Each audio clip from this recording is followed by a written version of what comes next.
Good evening, everyone. We appreciate you being with us for our work session for October. At the beginning of our meetings, we like to start with a moment of silence and ask you to join with us, please, for a moment of silence.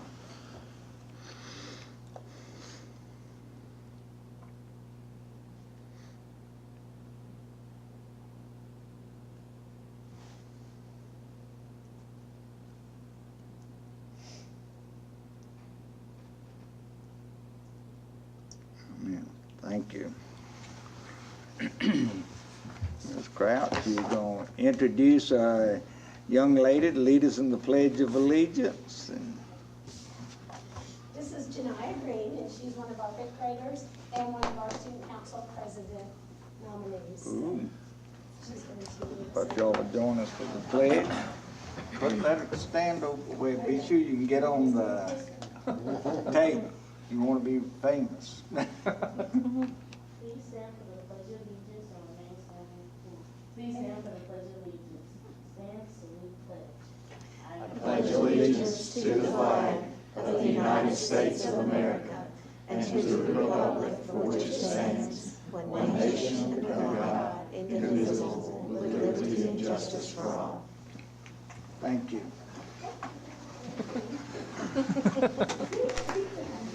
Did a good job. Okay, I guess I'll know which one. Yeah, you go right ahead. You can spout. What we have this year, as some of you know, and I know Ravenel is piloting the Alveus Bully Prevention Program. So what we have is the video that we showed at our kickoff, and I'll tell you Ms. more Crouch? about what it is. Just so everybody knows who you are, I just want to make sure, because we've got some members of the press. Sheridan Crouch is a guidance counselor at Ravenel, and she's kind of the leader of this Alveus program. She brought it to Miss Henderson. Miss Henderson couldn't be here tonight, so Miss Crouch is aptly standing in for her. So that's who she is. I'm sorry. I just wanted to make sure everybody knew who she is. I feel like I've been around long enough. Yeah, I know, but I just wanted to make sure. No, that's okay. Thank you for clarifying. So it is a international started. He's Norwegian, so that's why the name of it. If you see it, it looks like OLW is the way it's written, but it's pronounced Alveus. But we've really had a lot of success so far, and it's been an exciting way to kind of just do a different mind shift around the school of what we expect and how we're going to treat others. So we'll play the video, and that gives you a little bit about it, help explain most of it, and then I can tell you the rules.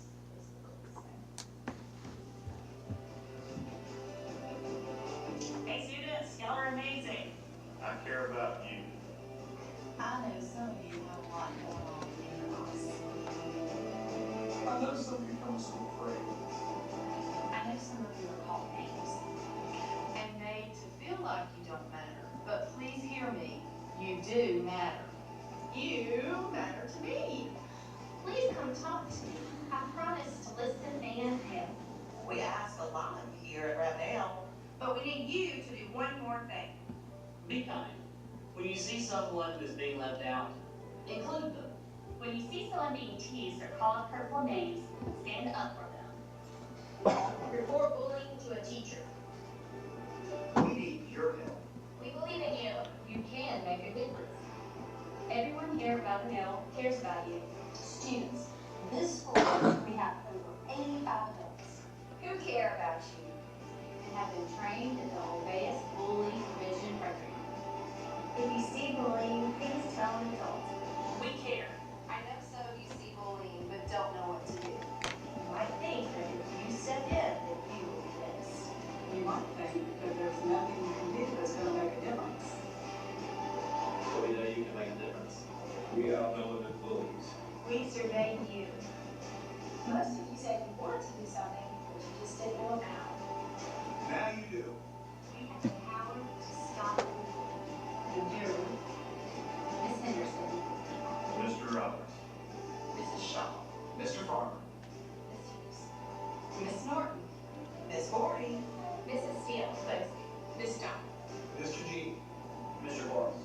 Miss Giles, Miss Leroy, Miss Douglas, Miss Rose, Miss Crawford, Miss Patterson, Miss Harris, Miss Elgin. Mrs.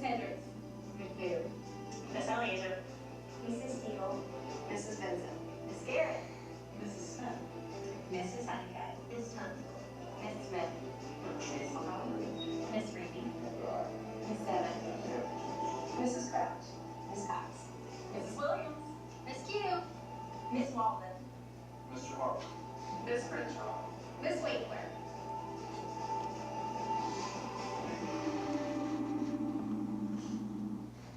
And the hashtag Be Kind on there is our theme for this year, is with kindness, and that's why we ended with that. But it was, this one, like I said, we did a kickoff the first week of school and presented it to the 3rd through 5th grade.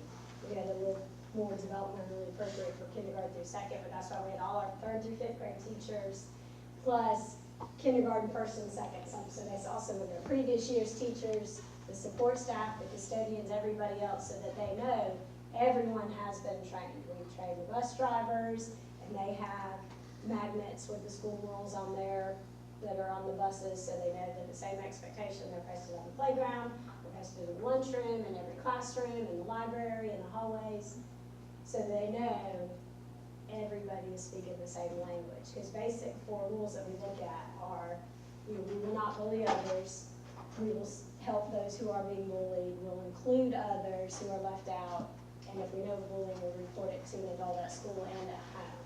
So we have that joint communication. So far it's really been, like I said, a big success. They have class meetings every Wednesday morning for about 20 minutes. And just a chance, so far we've just gone over the rules, but for the kids to have that voice and that time to share and talk about and building community. So we're really looking forward to see how that progresses. So Is far, it going it's well based so on- far? Is it going well with Yeah. your students so far? A lot of Great. feedback we've gotten from them, like, hey, can we, some of them ask for more meetings, or they've come up with ideas about how we can do anonymous reporting for bullying. That they know, and you hear them say, you know, that's not right, we're gonna include others, or that's not okay to treat others. And we did it based on the survey we did in the spring. So we'll survey the 3rd through 5th again with the same survey and identified the hot spots were the bus and the playground, so that also helped us as leadership change and increase like supervision on the playground, increase where we had supervision in the lunchroom, we added the bus signs, so we're really looking forward to see what that changed. So that's it, so far it's definitely been a positive climate change. Thank you. Appreciate you being with us. Thank you. Okay, next is the approval of tonight's agenda. If we get a motion to approve the October 8th work session agenda. Mr. Chairman, I make a motion that we approve the agenda for the October 8th, 2018 work session. I'll second that. I have a motion and a second. Anybody see anything needs addressing? Hearing none, all in favor? It is unanimous. Next is public comment. Did anyone sign up? No one to speak, so we'll move on with discussion items. And Dr. Thorson, you want Yes. to start, or? I had asked if we could, just for Dr. Bright, she's been here since 7 o'clock this morning, so if it's okay with you, we're going to let her go first. Hers is just kind of an update. I know at the beginning of the year, we made you aware that we were having some trouble finding special education teachers, and Dr. Bright's just going to kind of give you an update on where we are. Thank you so much for letting me go. I appreciate that. So the information that you're looking at is just a little bit different than what was submitted to Shannon last week, because we've had some updates, and so and the updates are actually good things. But when we started the year, we were short 3 certified special education teachers at 3 schools. So Northside Elementary, we needed a full-time resource teacher. At James M. Brown, we needed a .5 resource teacher. And at Blue Ridge Elementary, we needed a full-time self-contained teacher.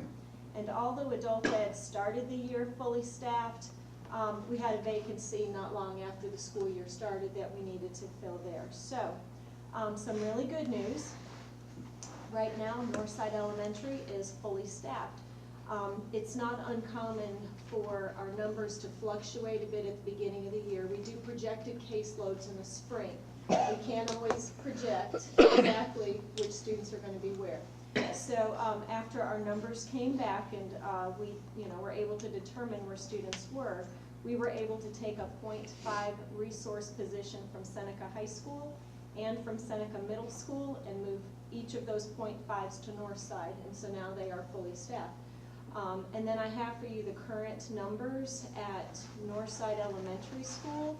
And so you can see that, you know, we are not over.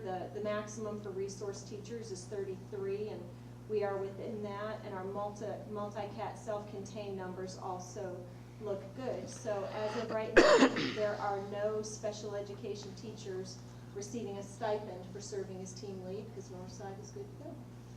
So. Good. James M. Brown Elementary is also a celebration.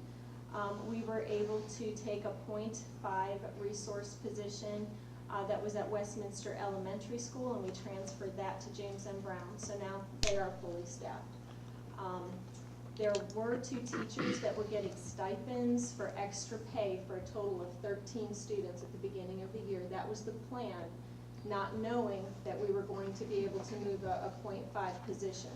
So you can see here that one of the resource teachers, she had 32 of her own students, and then she was getting a stipend for 8 more on top of that. 40 students is a lot of resource IEPs to manage. And then the functional self-contained teacher picked up an extra 5 IEPs.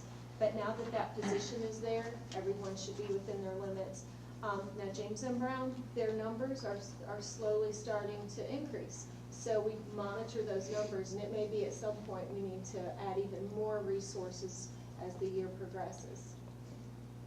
For Blue Ridge Elementary, we are still looking for, let's see, I'm trying to scroll down here. There we go. So there's still a vacancy for a full-time self-contained teacher. The way that that caseload is being managed right now is 6 certified teachers are receiving stipends for being the team lead for 9 students. So we have a resource teacher that's picking up 2 of those IEPs. Another resource teacher is picking up 3. Another resource teacher is picking up 1, and then each of the multi-cat self-contained teachers is picking up one of those IEPs. So we're hoping, though, that we'll be able to fill that vacancy, perhaps at the mid-year, maybe when we get some December graduates. There we go. And then for adult ed, the good news is that they are now fully staffed. And so where we had that vacancy, we are good to go. We were paying extra pay for 2 certified teachers to pick up IEPs for the 5 to 8 kids served in the evenings, but we won't need to do that anymore since we have a teacher that's going to be serving all 3 sections. So with adult ed, there's students that come from 9 to 12 in the morning, and then there's 10 that come from 9 to 12, and 6 students that come from 1 to 4, and then there are 4 students that come from 5 to 8. Any questions? Remember, they're Monday through Thursday with their. Yeah, Monday through Thursday. Are we seeing overall statewide like a special ed shortage? Oh, absolutely, yeah. Is it because we're just not generating enough through our universities, or not enough money being provided and they're going other places? Yeah, it's hard for me to say exactly what it is, but you know, there is a shortage across our state, but not just in South Carolina. I mean, it's in the U.S. I think maybe fewer people are deciding to go into the field.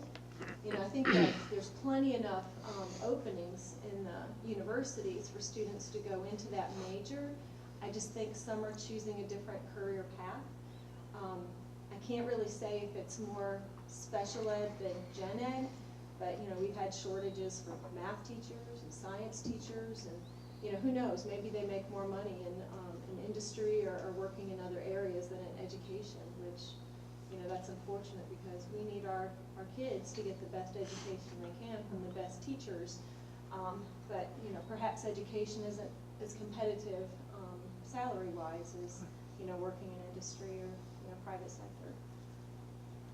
I just had a conversation with Mr. Lusk at the Career Center today, and we have an early childhood education program out there, but it's been geared in the past towards the students that graduate from that program. They would go work in private daycare and things like that. And we talked today about revamping that and try to make at least part of that program be a pathway into special education. so that we start recruiting our own students. And maybe work with Tri-County and Southern Wesleyan or Clemson and try to figure out a pathway where we can take current students who might have an interest in teaching and helping them get there in a cost-effective way. That's one of the problems, I would say, with education as a career. Is a 4-year degree is so expensive. I mean, you could go to Clemson and get a teaching degree and come out $100,000 in debt or close to it, and you know, that's tough to manage on a $35,000 a year starting salary if you have that much debt. So we're looking for ways to combat that, but I certainly think that that's part of our problem. Thank you. I noticed in one of the things y'all sent out, one of the local universities was offering a doctorate program in education, and it took 54 hours of work at $600 an hour. Cost, that's $30,000 to get an advanced degree, and it cheap. takes a while to make that back if you're a teacher, you know. So gracious, It's expensive. why a lot of them are not going with it. Okay. Exhibit 1 then. Yes. So if we go to Thank you, Mark. the Exhibit 1, of course, each year the School Boards Association sends policy updates to us, and we are not recommending that these policy updates go away completely. There were 2 that, in retrospect, we may have jumped the gun on when we recommended them to you and had first reading last month.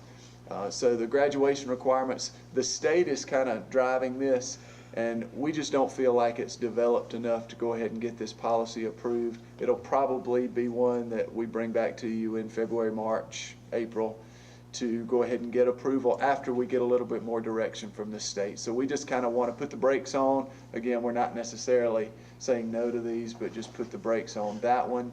And then the other one is the policy on suicide prevention.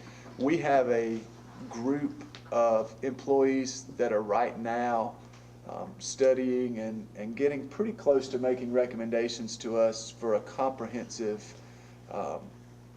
mental health evaluation, just kind of a program that we could put together as a school district. And we feel confident that they're doing a great job and they're going to have some really good recommendations, but we want to make sure that this policy, this administrative rule, will dovetail with what they are going to recommend in the next few months. So again, same thing, just kind of hold off. So when you get the next week, when we have all the policies up for final approval, second reading, you'll notice the first part is going to be a recommendation that we just table these 2 for a few months until we have a little better grasp of what we're doing, and then we'll make sure they're right and ask for second reading on those at a later time. So that's what that's about. And the second thing that has my name by it should probably have Ms. Simmons' name by it, but she organized a meeting with our mental health counselors on Friday and invited me to attend. So the 2 of us got to sit down with our employees who are mental health counselors, as well as Phil Manley from the South Carolina Department of Mental Health, and the counselors that he employs that work in our schools. And just had a good chance to ask questions, understand a little bit more of the processes. Mr. Ruquette had sent a couple of questions to us, and I'm just going to let Ms. Simmons kind of share with you maybe a few of the things we learned, and I may chime in as well, but just kind of giving you some more information on our mental health counseling program. In talking with Mr. Manley and the group of mental health counselors, October is usually the busiest month for them because school's gotten started, they're getting to know the students, so more referrals are coming their way. At this time, we are short-staffed here in our district by 1 mental health counselor, and they're also short-staffed 1 mental health counselor through Anderson, Oconee, Pickens Mental Health. So we're kind of down 2 people. So they have been actively looking for a replacement that's shared between Walhalla Middle School and Walhalla High School for quite some time now. So we have 3 of their counselors working between the middle and high schools. One of those counselors also serves all of the DAR students. If the DAR student is full-time at DAR, she serves them there. Otherwise, they're going out to Salem or the middle school and high school serving those students.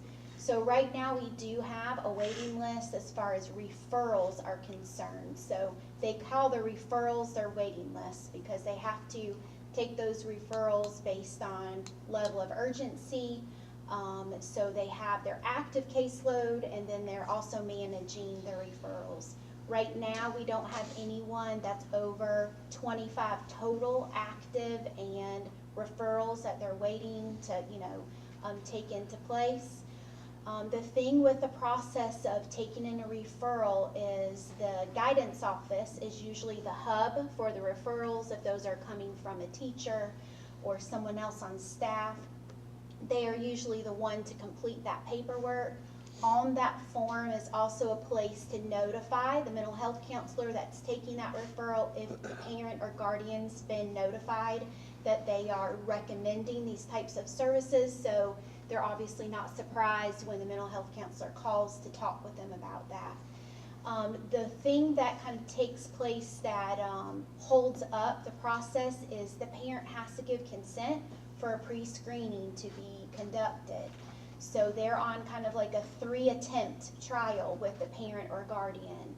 So if they do not get in touch with the parent or guardian, it's very difficult for them to go any further past just that referral process. And they say a lot of times that's kind of what gets in the way of them being able to do their job. But they did say that it's not just 3 quick phone calls, leave a message, and then they wash their hands of it. They said if they don't get a parent by the 2nd call, they usually will ask a school official who may know how to get in touch with that parent. And so they're making an honest effort to get the families. However, they can't treat without parental consent.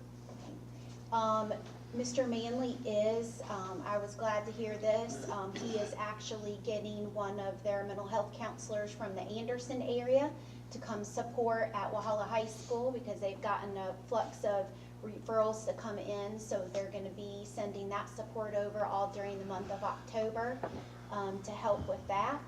Also, once they get to the pre-screening part of the process, that allows the mental health counselor to know for sure if school services are exactly what that student needs. Sometimes there's family counseling services like community-based services that can come into the home for like a 6-month period of time. Sometimes they offer that as a suggestion as well. But if at any time during the year that they get to a point like a mental health counselor is at a max number, and on average historically by the end of the year, majority of our mental health counselors may have a caseload of 40. 30 to 50 is usually the norm, is what Mr. Manley shared with us. But they do recommend outside services, especially for students in the summertime, because obviously our school-based services stop once school is out for the summer. So our mental health counselors are also documenting when they communicate with families about outside services that are available as well. One thing I wanted to share that did make me feel better, they operate much like an emergency room would. If you see 2 individuals go into an emergency room and one is complaining of a stomach ache and another one is bleeding profusely from somewhere, they take the person who's bleeding, they take the most urgent cases immediately. So while they acknowledge that they have some referrals that they've not processed, they don't ever let an urgent case go. If a student presents as possibly being suicidal, they immediately start that case. They don't wait and call parents a week later. That's not how they're operating. So I don't want you to worry that we've got students who are considering self-harm who are just being put in a room somewhere and we'll get to you next week. That's not how they're operating. However, they do have some cases that they're still working through the paperwork, the referral process before they are being regularly seen. Question, Joe? If it's a, Go ahead, sorry. Denise, go ahead. I was just gonna say, if it's a critical case, like, I just wanna make sure I understood, do they have to get parental consent if it's a, They if say they can don't? they can do an emergency pre-assessment, however, there has to be a school official also present when they do that, and they can at no point, put them on their caseload and provide services like until that consent is signed. But if they need to do an emergency pre-assessment, they are allowed to do that. Yes, ma'am. That consent it's basically given permission to bill them, correct? Is that basically what we're talking about, those 3 attempts? They have to fill out paperwork before Anderson and Coney Pickens Mental Health will help them? That is one part of it. The majority of our students that they see are Medicaid eligible, so that would be, there are some individuals who private insurance would pay, and then there's some who are self-pay, but the self-pay, Mr. Manley talked about that, and that's on a sliding scale. He said at the clinic, they've got some clients who pay as little as $2 per session. Depending on the family income, they have a sliding scale. But it's not just consent to pay. Consent for services. It's consent for services. They can't serve a child until the parent consents to it. The individuals that we have at the elementary school, and I apologize for my ignorance, but they're ours, right? They're our employees? That's correct. They do not have to ask for consent. In other words, if little Joey's beating his head against that wall, they can work with little Joey at the elementary school, but if he's doing that at a high school, they got to get consent. No, consent is for any of them to serve For a any. student. At any level. The reason I brought this up was I was at a SICK meeting, and some of the That's School Improvement Council. School Improvement Council, I'm sorry. I learned that the other day. I was going to throw it out and be impressed, maybe impressive. But I was being told that they were surprised that at a high school that we have students that are self-destructive. And one individual that I'm a friend with says she was surprised at the number of individuals, and I was thinking, okay, what are we doing for these kids? And correct me if I'm wrong, but we kind of visited this back in February 2017, mental health issues. So now we have like 25 active students that are not being addressed. Is that what we're? No, we have, like, the school that has 20 of them are actively being seen. Consent's been signed and all of that. 5 would be in the referral process. I guess let me look at it from another angle then. I think we may have placed the school district in a bind when we kind of went with the Anderson and Coney Pickens mental health side instead of trying to find additional funding for the people that we had in-house. Because right now I'm looking at some paper that says we got, 3 that are on interims, and they're all at the secondary level? No, we have 3 that are hired through Anderson Oconee Pickens Mental Health. Right. We have 2 of 2 them are interims. They're sharing the caseload for Walhalla Middle and Walhalla High. Okay, and let's look at the secondary side for a moment. Do we have enough counselors, from your perspective, that can address these issues? There's a vacancy. There are 2 vacancies in Oconee County with the Department of Mental Health. One is a counselor that would be assigned to Walhalla Middle and Walhalla High. The second one is a clinic counselor that would serve out of the Seneca office. When those 2 positions are filled, it will greatly reduce any issues that we have here. We did ask, as part of our this fact finding on Friday, what they would consider fully staffed for us if we could get to a point where we would have enough counselors to serve every need at every time of the year. Because the caseloads do go up during the course of the school year, much like special ed numbers when Dr. Bright was just talking about. As students get referred, those numbers go up during the year. Same thing with mental health. The number that we heard was 10 counselors, which would be 3 more than we currently have.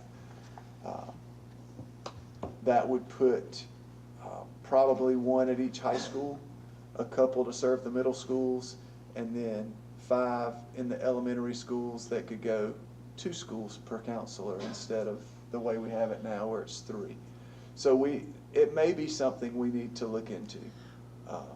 It's been over a year is what my notes seem to have, and we still have vacancies in this situation. It's not the same vacancy. We've had someone come in and and someone go, else but left. I guess my concern is we're looking at, I know on the individuals that are for Anderson and Coney Pickens mental health, there's Seneca Middle and Seneca High has 1 individual, so that's twice a week. Is that correct? Am I reading it correctly? At West Oak Middle, West Oak High, and then Walhalla High has 1 individual. Is that correct? Yes. There are 2 people assisting at Walhalla High. Walhalla High. And I guess what I want to, is there anything that we, the board, can do for you to provide you with more mental health counselors? Being an old math teacher, I was sitting thinking, you know, we can take little Joey and we can drill down to his sub-skill level and say little Joey can't add 2-digit addition. But we still have a major problem with mental health. And have we addressed it as much as we have the content that we're teaching our kids? And I guess what I want to try to do is focus on, is there a better plan out there that we can try to utilize to get more of these children helped? I guess is what I'm trying to say. My thought was, there's the MCOs. Right. We were in a situation where we were stopped.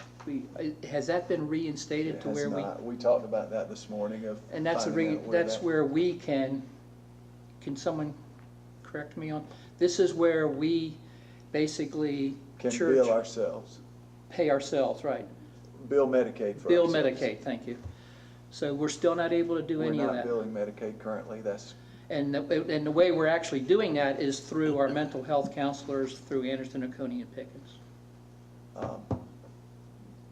Our arrangement with them is that we pay $25,000 for that individual that they assign to our schools, and then they bill, and the rest of that person's salary comes from their billing that they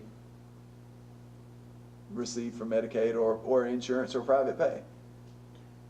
The other big thing I just want to point out, and I don't get into this so much, is that the folks from Anderson, Oconee are year-round employees. Right. Our employees. The summer, yeah, and the summer side of the house is a benefit. Mental health issues don't go Right. away for the summertime, and you just come back in August. So Right. there needs to be. If I could just mention one other thing, the analogy to math, where we can drill down and say this child doesn't have this skill. Agreed. That's also a school district's purpose for existing, is teaching math and English and science and social studies. I'm not sure we're equipped.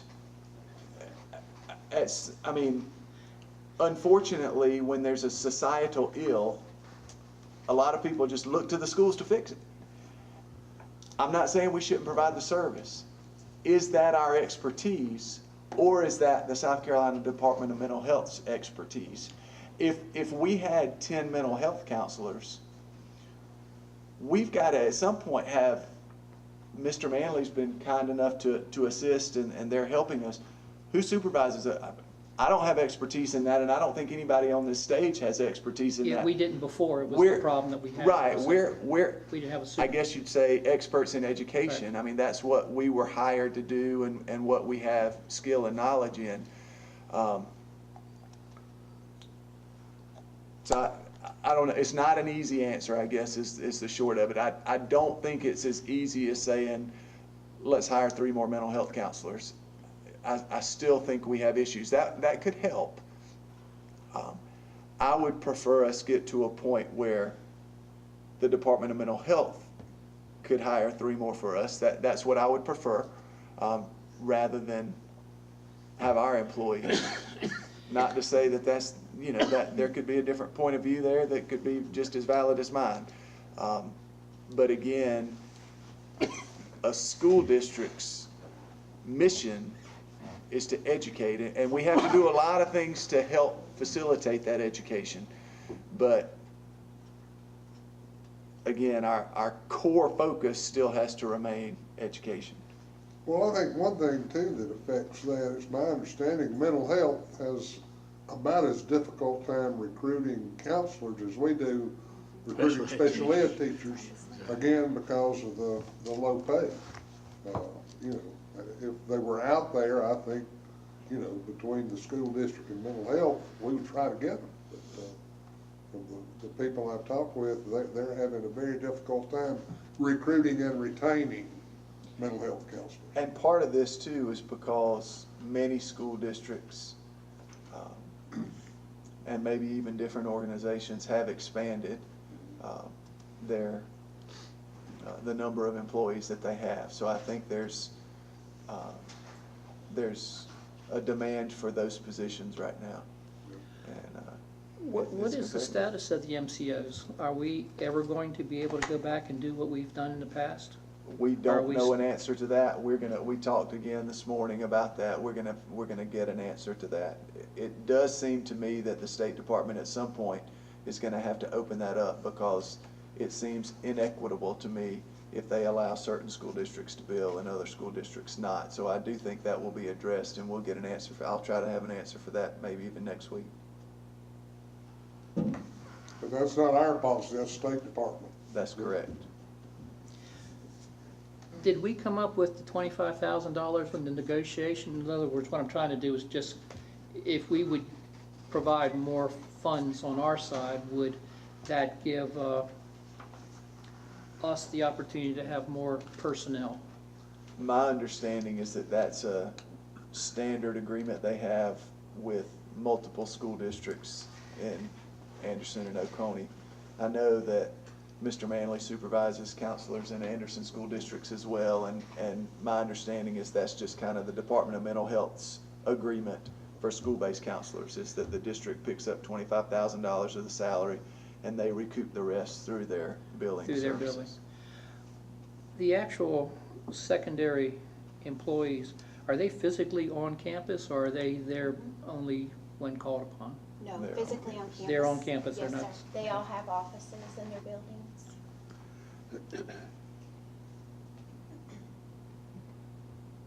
Other comments, questions? Thank you. Okay, thank you.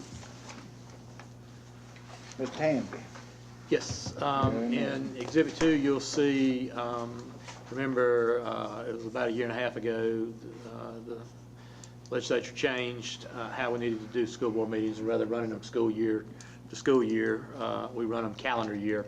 So we basically have taken the meeting dates for this year and we've bumped them up. We still are the second and third Mondays in most cases.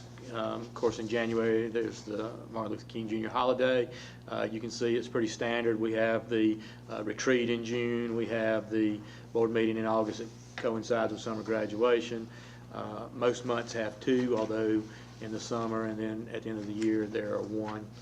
I teased Dr. Thorson and said I was going to go ahead and offer you to change the Monday, January 14th one to 5 o'clock, so when Clemson made it to the national championship again, we wouldn't have to redo that, but I didn't want to put the cart before the horse kind of deal, the way they've been playing. So, well, they've been playing, I thought I'd leave that one off. So, but we wanted to get these out before you so we could go ahead and get them locked in, and we'll get them publicized like we normally do. They better get a better schedule than Yeah. what they've got now.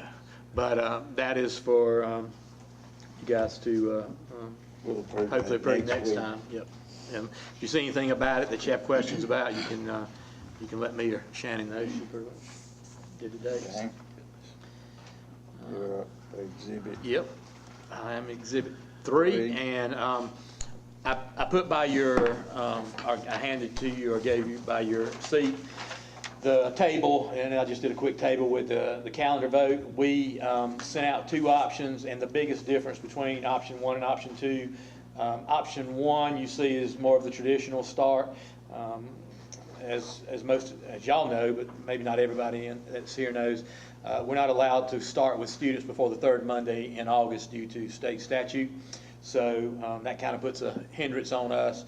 We'd like for that to be able to change, because we'd like to, the way we do the semester block, be able to finish our classes first semester classes before Christmas, but you can see that's not going to happen with this calendar or with option 2. The only real difference was this year we went to 7 days before the school year in service. We sort of combined Summer Institute and then work days on what this calendar would be August 8th and 9th.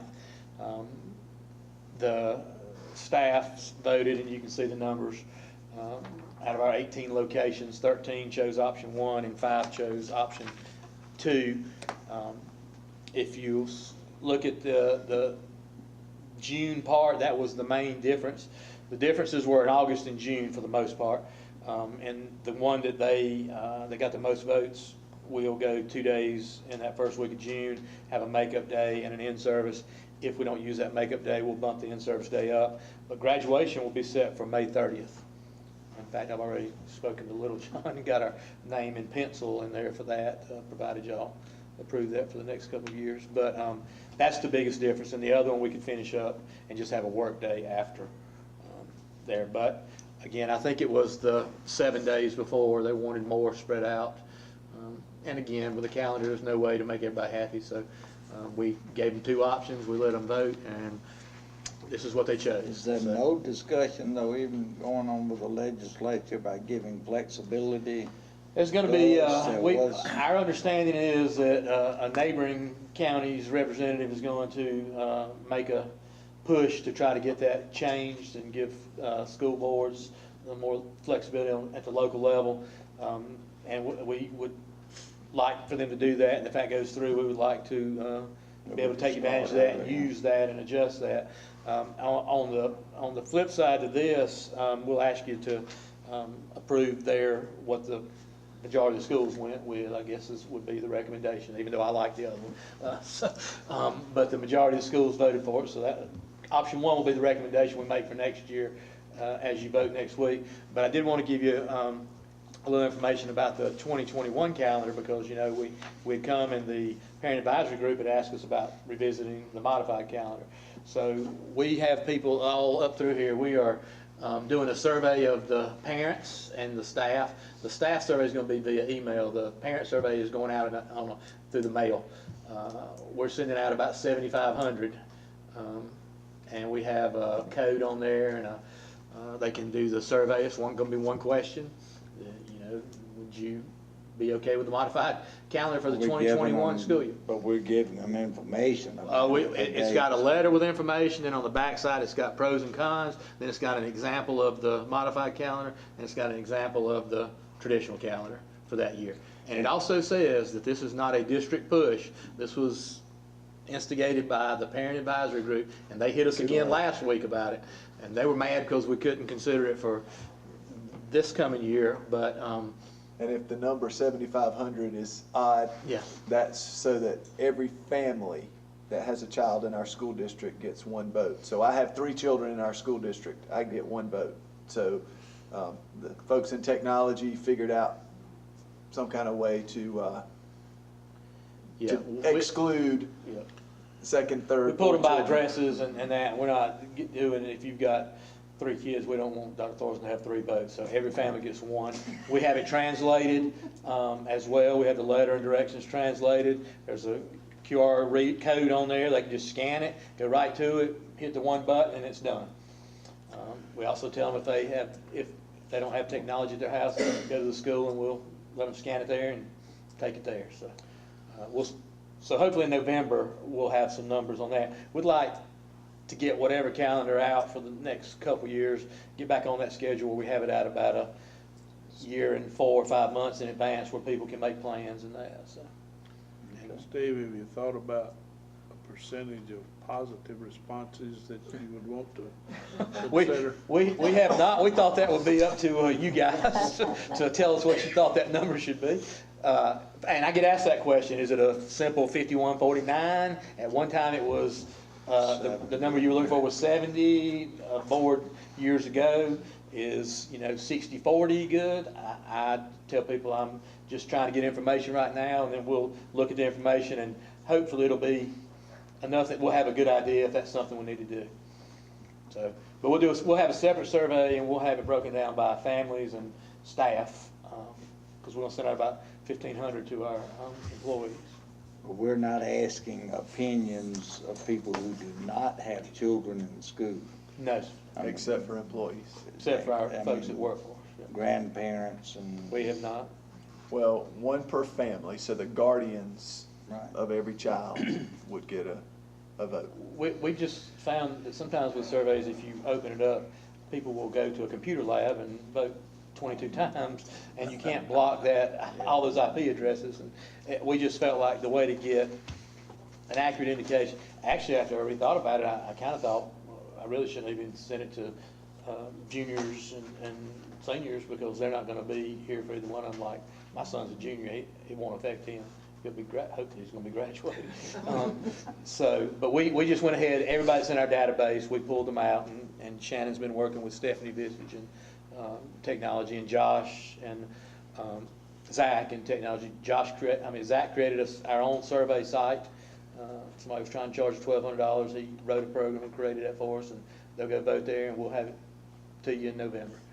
Giving them until the end of October to vote. We'll shut it Well, I down. think you're handling it correctly. Well, we'll get you the information and let you guys decide, but that's a kind of a sidebar. Option 1 will be the recommendation based on the votes from the schools that we will come back with y'all for next week. Okay. And my final thing is the property transfer. We had a couple things that we're working on with property. This one is referring to the property, the little over 4 acres at Blue Ridge that we had, that the school board had given to the county when there was talk about a library there, and I think there were some ball fields and that kind of stuff. But they have decided they're not going to use it, and they're ready for us to start cutting the grass on it, I guess, and so they won't give it back to us. And so we'll take that back. That is a reversion clause, so they have to go give it to us. And we'll take that. It's right at Blue Ridge. It will be a little extra grass cutting, but it's a good area for us to have. We don't want to let them sell it to somebody else or give it to somebody else. So we'll take it back, and we'll need your approval on that. And then ask that you let Dr. Thorson sign for the district, and then I'll give it to Mr. Root, the county attorney, and he'll make sure it's closed on and taken care of. So we'll get that next week as well. What about the property that we deeded to the county for the fire station? Yeah, they're probably gonna give that back to us too after we figure this other part out. I mean, that's the way it's looking right I know now. they're not using it, but they Well, they graded couldn't- it and. Yeah, they couldn't get the ready to go. easement from the DOT, and so it'll probably come back to us as well. Yeah.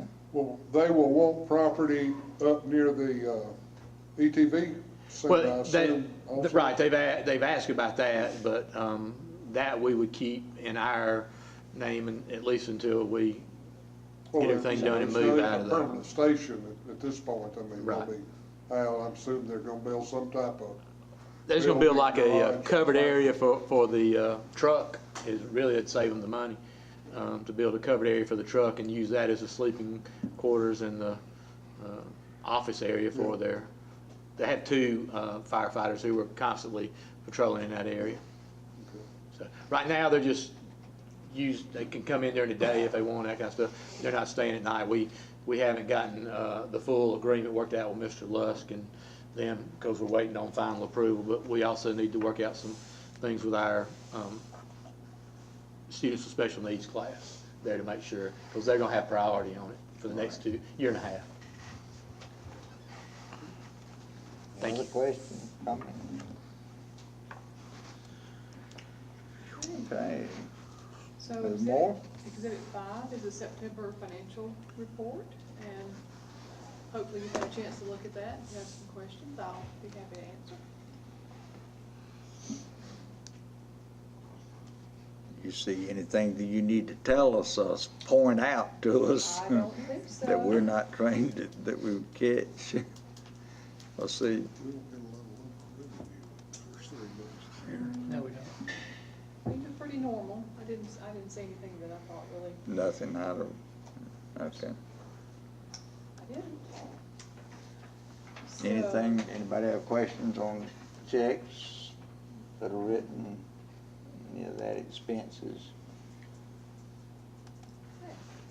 Well, Exhibit 6 is a recommendation about our debt service fund. As we were talking with the county officials during the time when they were setting the millage for this year, they voiced a concern about our debt service fund balance.